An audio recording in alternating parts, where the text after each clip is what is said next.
Welcome back. Former President Jacob Zuma is set to face new criminal charges against him, courtesy of the state capture inquiry. Deputy Chief Justice Raymond Zondo today detailed how Zuma's walkout from the inquiry was a breach of law. For some response then to those developments, I'm joined now by OUTA's Stefanie Fick. Stefanie, good morning and thank you for joining me. It's hardly surprising, is it, that this route is being taken by the State Capture Commission of Inquiry? Yeah, I think it's not a surprise, and I think a lot of us is watching this and actually being happy that actions are being taken, because it was extremely disrespectful against not only the State Capture Commission, but I think against Judge Zondo, who is there for a specific reason. So yes, I think we are elated at the fact that at least there are some steps being taken. Because, what is good for the goose is good for the gander. If other people are expected to be present and try and assist the Commission in the work that they are supposed to do, well, we expect the same from the previous president, Mr. Zuma. And what were the dangers in your view? I know that the Deputy Chief Justice spelled out what he's worried about, that could be the dangers in terms of setting precedent. But what were you worried about in terms of if there was no action in this way that would have been taken? It's the consequences, and what does it say about accountability? I think one of the main reasons, the State Capture Commission is there is for the Commission to determine who should be held accountable. How can we make sure that state capture doesn't happen in future? Where is the problem? So accountability is a big problem in South Africa. If we on a daily basis listen to corruption, and is anything is anything going to happen to the corrupt? So. This is just an example of someone should be held accountable. And in this specific instance, I think, our ex-president should be held accountable for his behavior. And I think it shows that there are some accountability for certain behaviors. But what do you say to the growing sense that former President Jacob Zuma is actually done with the State Capture Commission of Inquiry, and I think he's perhaps reconciled himself with the reality that, let the axe fall where it may. If there are consequences to me not cooperating, so be it. Well, I think that is also a part of the steps that the State Capture Commission is now going to take. That, if you are in a certain position, you've got certain rights, but you have certain obligations.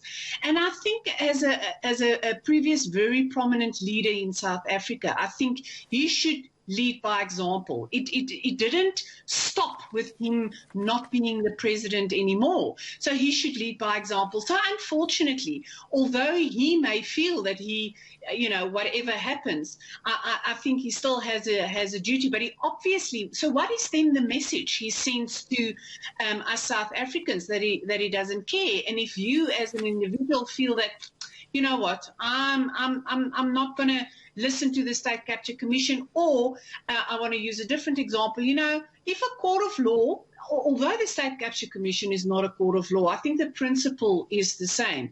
So should everyone in South Africa just sit back and say, you know what, I'm not going to worry, so I'm not going to listen? No, I think there's a responsibility. And as, even if you want to consider him a previous leader of this country, that you do have certain obligations. So no, Mr. President Zuma, you can't do that. And his supporters will say, look, he's been treated unfairly by the Commission, as you know. That's his complaint, that he's being singled out and treated unfairly. And basically, this is to support the narrative that he's at the heart of many of the problems that the country faces. And organizations such as yours are all part of this big narrative that seeks to paint him in that way, and even members of the judiciary, some of them are in on it. So, his supporters will say, why should he continue to give you his cooperation when you've already judged him guilty? Well, he hasn't, in all fairness, he hasn't given his cooperation. We haven't heard, a single peep. If I'm not mistaken, I think Mr. Zuma has said quite clearly he is looking forward to his day in court. Now, this is again not his day in court, but it is a platform for him to elate a lot of the fears that's out there and a lot of the, if he wants to call it, allegations, to say, but why? This is not an allegation. This is his version of events. He is not guilty of the state capture that everyone is talking about. And let's be fair. I think that Judge Zondo has showed a lot of objectivity in this instance, because my first sort of observation was that if he really wanted to, why not issue, if Mr. Zuma was subpoenaed to appear at the Zondo Commission, why not issue a warrant of arrest? Why go lay a criminal charge? So I think that Judge Zondo wanted to be objective, and I really think that he went out of his way to be accommodating. Lastly, Stefanie, before I run out of time completely, there's this aspect of the commission now heading to the Constitutional Court to basically get the Constitutional Court acting in this instance as a court of first instance to basically insist that he must comply with a summons, the second summons that will be issued against former President Jacob Zuma. What do you make of that?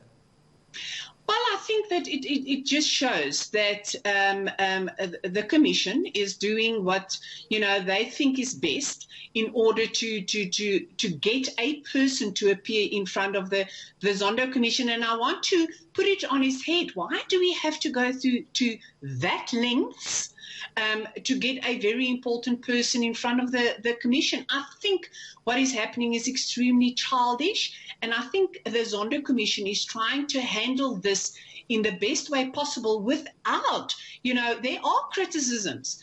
And to say, but we are trying to do this as objectively as possible. Whether in our view it's really necessary to go to the Constitution, like I said, why not issue another one and make sure that he comes to court? But you know what? If that is the route that we need to take, all I can do is, all we can do is shake our heads and say, but you know what? For a person that said he just wants his day at the Commission, pity that we have to go through that length. All right, thank you for your insights there. That's OUTA's Stefanie Fick weighing in on the steps being taken now by the Zondo Commission to try and get the compliance and cooperation of former President Jacob Zuma in their probe.